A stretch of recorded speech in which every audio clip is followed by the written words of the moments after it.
Welcome to my YouTube channel Techgene. इस video में हम देखेंगे कि किस तरीके से आप एपीआई क्रिएट कर सकते हो जेसन सर्वर का यूज करते हुए। लास्ट वीडियो में हमने देखा था कि एपीआई क्या होती है, किस तरीके से हम गेट एपीआई सर्विस को इंप्लीमेंट कर सकते हैं अपनी एंगुलर 19 एप्लीकेशन में। ये सारी चीज हमने पिछली वीडियो में कवर कर ली थी। इस वीडियो में हम एपीआई क्रिएशन देखेंगे विद जेसन सर्वर। अब लास्ट वीडियो में जब हमने एपीआई को डिस्कस किया था तो हमने देखा था कि भाई एपीआई बनाना फ्रंट एंड डेवलपर का काम नहीं होता है, तो फिर आज हम एपीआई क्यों बना रहे हैं? पहली चीज तो ये। दूसरी चीज ये कि भाई एंगुलर तो हमारे पास फ्रंट एंड डेवलपमेंट की टेक्नोलॉजी है ना, और लास्ट वीडियो में आपने बताया था कि भाई एपीआई बनती है बैकएंड टेक्नोलॉजीज में। तो आज हम कैसे एपीआई बना लेंगे जब हमने अभी कोई बैकएंड टेक्नोलॉजी पढ़ी ही नहीं है, ना ही ये कोई बैकएंड टेक्नोलॉजी का ट्यूटोरियल है, तो हम यहां पे क्यों बेसिकली एपीआई बना रहे हैं? देखो, होता क्या है कि जब हम यहां पे जो हमारी फेक एपीआई होती है ना, जैसे लास्ट वीडियो में मैंने जेसन प्लेस होल्डर की एपीआई आपको यूज करके दिखाई थी, तो वो गेट एपीआई मेथड तक तो सही रहता है, क्योंकि हमें सिंपल क्या करना होता है कि हमारे पास जो डेटा होता है उस एपीआई में हम उसको गेट करते हैं और अपने यूआई पे डिस्प्ले करवा देते हैं। लेकिन जो दूसरे एपीआई के मेथड्स होते हैं, जैसे कि पोस्ट एपीआई, जब हमें डेटा यहां से सेंड करना होगा और हमें अपना जो सेंड किया हुआ डेटा हो हमें वो वहां पे ऐड हुआ हुआ चाहिए अपने एग्जिस्टिंग डेटा में, उन सारी चीजों के लिए, या अपने डेटा को हमें वहां पे अपडेट करवाना है, पुट और पैच का मेथड आ जाता है, या अगर हमें अपने डेटा को डिलीट करवाना होता है जिसमें हमारे पास डिलीट एपीआई मेथड आ जाता है, तो इन एपीआई मेथड्स को हम इंप्लीमेंट तो कर सकते हैं उस एपीआई पे, बट वहां पे हमें चेंजेस रिफ्लेक्ट होता हुआ नहीं दिखेगा, क्योंकि वो एपीआई बेसिकली होस्ट हुई हुई है, उसके ऊपर चेंजेस अप्लाई नहीं हो सकते हैं। तो फिर इसलिए हमें क्या बनानी पड़ेगी, एक अपनी खुद की एपीआई बनानी पड़ेगी, ताकि उसके अंदर मैं कोई भी डेटा सेंड करूं, यानी कि कोई भी डेटा ऐड करवाऊं यूजिंग पोस्ट एपीआई मेथड, या अपने डेटा को अपडेट करूं पुट और पैच एपीआई मेथड का यूज करते हुए, या अपने डेटा को डिलीट करूं डिलीट एपीआई मेथड का यूज करते हुए, तो मुझे वहां पर वो रिजल्ट भी दिखे, ताकि आपको एक अच्छा एक्सपीरियंस मिले ना, आपको एक अच्छे से समझ में आए चीजें। अदरवाइज जब आपको रिजल्ट ही सही से नहीं मिलेगा तो फिर आपको चीजें इतने अच्छे से समझ में नहीं आएंगी। तो हमें क्या बनानी पड़ेगी? एपीआई बनानी पड़ेगी। अब इसके लिए हमारे पास Node.js, बेसिकली जेसन सर्वर, हमें यहाँ पे एक टेक्नोलॉजी प्रोवाइड करता है कि आप जेसन सर्वर का यूज करते हुए कोई भी यहाँ पे एपीआई बहुत इजीली क्रिएट कर सकते हो और अपने टेस्टिंग पर्पज के लिए उसको यूज कर सकते हो। ठीक है, तो हम यहाँ पे क्या करेंगे, जेसन सर्वर का यूज करेंगे। मैं सिंपल क्या करूंगा, मैं यहां पर आकर कंट्रोल शिफ्ट एन प्रेस करूंगा, जिससे क्या होगा, मेरे पास यहां पे एक न्यू फोल्डर क्रिएट हो जाएगा, और इस फोल्डर का नाम आप कुछ भी रख सकते हो। मैंने यहां पे आके रख दिया है जेसन। ठीक है, आप इस फोल्डर का नाम कुछ भी रख सकते हो। मैं इस फोल्डर को यहां पे क्या कर लूंगा, ओपन कर लूंगा, और इस फोल्डर को ओपन करने के बाद मैंने इस फोल्डर के अंदर ओपन करना है बेसिकली अपने टर्मिनल को। आप कमांड प्रॉम्प्ट भी ओपन कर सकते हो, आप पावर शेल भी ओपन कर सकते हो। मैंने यहां पे क्या कर लिया, अपने पास यहां पे कमांड प्रॉम्प्ट को बेसिकली ओपन कर लिया है। अब इसके अंदर हमें काम क्या करना है, मैंने इस कमांड प्रॉम्प्ट के अंदर बेसिकली काम करना है कि सबसे पहले तो मुझे जेसन सर्वर को यहां पे इंस्टॉल करना है। उसके लिए आपके सिस्टम में Node.js भी होना चाहिए और npm भी होना चाहिए। अगर मैं यहां पर आगे लिखता हूं Node-v, ठीक है, तो मैं यहां पे आगे लिखता हूं Node-v, इससे क्या होगा, Node.js जो मेरा बेसिकली यहां पे इंस्टॉल है उसका वर्जन आपको यहां पे पता चल जाएगा। सेम ऐसे ही जब आप नोड आपके सिस्टम में इंस्टॉल होता है तो npm अपने आप ही इंस्टॉल हो जाता है। मैं स्टिल आपको दिखा देता हूं कि npm भी मेरे सिस्टम में इंस्टॉल है। ठीक है, तो आपने सबसे पहले क्या करना है, नोड और npm को इंस्टॉल करना है। ऑब्वियसली वो आपके पास इंस्टॉल्ड होगा, क्योंकि आप एंगुलर 19 की एप्लीकेशन बेसिकली रन कर ही रहे थे, तो नोड npm तो आपके पास ऑलरेडी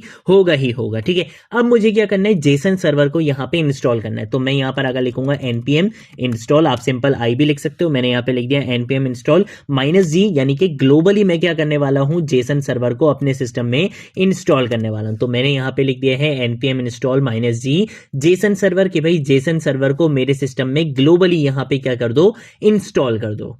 तो देखो यहां पे जेसन सर्वर इंस्टॉल हो चुका है। अब मैं सिंपल क्या करूंगा, इस डायरेक्टरी के अंदर आऊंगा, यहां पर आकर मैं एक न्यू फाइल क्रिएट करूंगा। तो मैं क्या करूंगा, इस डायरेक्टरी को बेसिकली ओपन विद कोड कर देता हूं, ताकि मैं क्या कर लूंगा, वीएस कोड के अंदर मैंने अपने इस प्रोजेक्ट को, या आप कह सकते हो कि इस डायरेक्टरी को यहां पे ओपन कर लिया है। अब मुझे काम क्या करना है, मैंने यहां पे बनानी है एक जेसन की फाइल। ठीक है, क्या करना है मुझे यहां पे एक जेसन की फाइल बनानी है, ताकि मैं यहां पे क्या करूं, अपने डेटा को बता सकूं कि भाई मेरा एपीआई के अंदर डेटा रहेगा क्या। आपको याद होगा कि लास्ट वीडियो में जब मैं आपको दिखा देता हूं, हमने यहाँ पे जो फेक एपीआई यूज करी थी वो थी हमारी जेसन प्लेस होल्डर की। ठीक है, तो हम यहाँ पे आगे यूज करेंगे जेसन प्लेस होल्डर, और मैं आपको यहाँ पे अभी चल के दिखा भी देता हूं कि Jason place holder free fake rest API थी हमारी, और यहाँ पर आकर हमने जो एपीआई यूज करी थी बेसिकली वो थी हमारी ये पोस्ट वाली। ठीक है, मैं आपको यहाँ पे दिखा देता हूँ इसका डेटा किस फॉर्म में था, कि भाई एक एरे होगा, एरे के अंदर क्या होगी, कर्ली बेसिस, और इस कर्ली बेसिस के अंदर आपका यहाँ पे क्या आ रहा होगा, मल्टीपल डेटा आ रहा होगा। ठीक है, जेसन फॉर्मेट फॉर्मेट का मतलब क्या होता है कि आपकी की भी डबल कोटेशंस के अंदर होगी और आपकी वैल्यू भी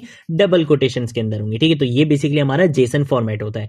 मैं यहां पर आऊंगा, यहां पर आकर एक न्यू फाइल क्रिएट करूंगा। लेट सपोज मैंने फाइल रख दी है यूजर्स के नाम से, ठीक है। तो यूजर्स डॉट और फाइल की जो एक्सटेंशन रहेगी वो क्या रहेगी, जेसन रहेगी। बस इस बात का आपने ख्याल रखना है, ठीक है, कि आपने यहां पे जिस भी नाम से फाइल बनानी है, आप जिस भी नाम से फाइल बनाना चाहो बना सकते हो, लेकिन फाइल की एक्सटेंशन क्या रहेगी, जेसन रहेगी, ठीक है। तो मैंने यहां पे इस तरीके से जेसन यहां पे लिख लिया है।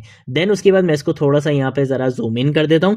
मैं उसके बाद यहां पे क्या काम करूंगा, सबसे पहले तो मैं यहां पे कर्ली ब्रेसेस लगाऊंगा। कर्ली ब्रेसेस के बाद मैं यहां पे अपने डेटा का कोई भी नाम दे सकता हूं, ठीक है। लेट सपोज मैंने यहां पे आके यूजर्स दे दिया। ये जरूरी नहीं होता, आप चाहो तो आप दे दो, अदरवाइज आप ना भी दो, कोई इशू वाली बात नहीं है। मैंने क्या करा, यूजर्स के नाम से यहां पे एक एरे बनाया और ये जो एरे होगा वो मेरा एरेज ऑफ ऑब्जेक्ट होगा, कि इसके अंदर क्या आ रहे होंगे, बेसिकली एलिमेंट्स जो आएंगे वो इटसेल्फ क्या होंगे, ऑब्जेक्ट होंगे, तभी वो जेसन ऑब्जेक्ट बनेगा ना, ठीक है। तो यहां पर आकर मैं क्या करूंगा, की वैल्यू पेयर में अपने डेटा को डिफाइन कर दूंगा। मैं बोलूंगा कि भाई की होगी आईडी और उसकी यहां पे वैल्यू मैंने बता दी 1, और दूसरे वाले डेटा को लिखने से पहले हमें यहाँ पे कॉमा लगाना पड़ेगा, ठीक है। मैंने यहाँ पे आके लिख दिया है नेम, और नेम लेट सपोज मैंने यहाँ पे आके लिख दिया है फरजीन। देन उसके बाद दोबारा कॉमा लगाऊंगा। देन उसके बाद हम यहाँ पे आके एक और प्रॉपर्टी ले लेंगे यहाँ पे ईमेल की, और यहाँ पर आकर मैंने लिख दिया है farzeen@gmail.com, ठीक है। इस तरीके से मैंने यहाँ पे दे दिया है। अब मुझे और भी यहाँ पे डेटा ऐड करना है, तो मैं सिंपल क्या करूंगा, यहाँ पे कॉमा लगाऊंगा और इसी चीज को मैं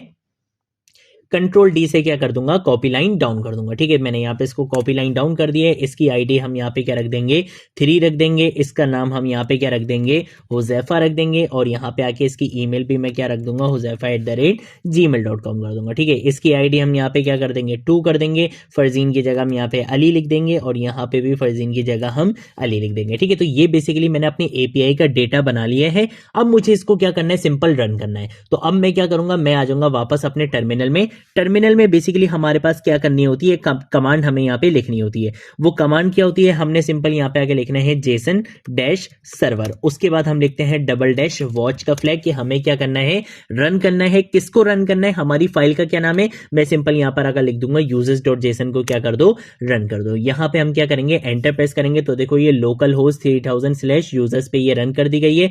कंट्रोल क्लिक प्रेस करूंगा तो देखो यहाँ पर आपको मिल जाएगी। तो देखो सेम ऐसे ही जिस तरह से आपके पास ये डेटा आ रहा था, सेम ऐसे ही ये वाला डेटा भी आपके पास आ चुके हैं। आपने अपनी एपीआई यहां पे रन कर दी है। अब आपने अपनी इस एपीआई पे कोई भी मेथड अप्लाई करना है, चाहे वो गेट एपीआई मेथड हो, पोस्ट एपीआई मेथड हो, पुट हो, पैच हो, डिलीट हो, सारी चीजें आप इसके ऊपर अप्लाई कर सकते हो। ये आपका एपीआई का यूआरएल भी आ चुका है।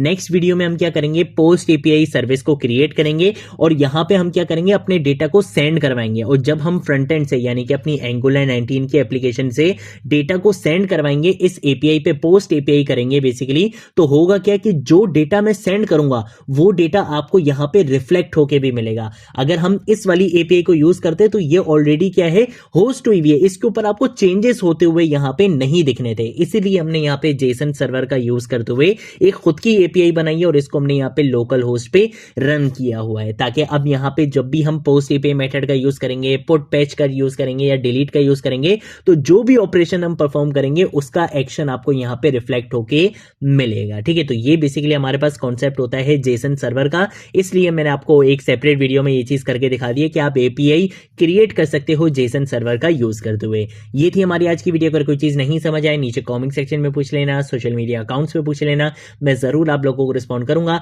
अब हम मिलेंगे नेक्स्ट वीडियो में नेक्स्ट टॉपिक के साथ, तब तक के लिए बाय बाय।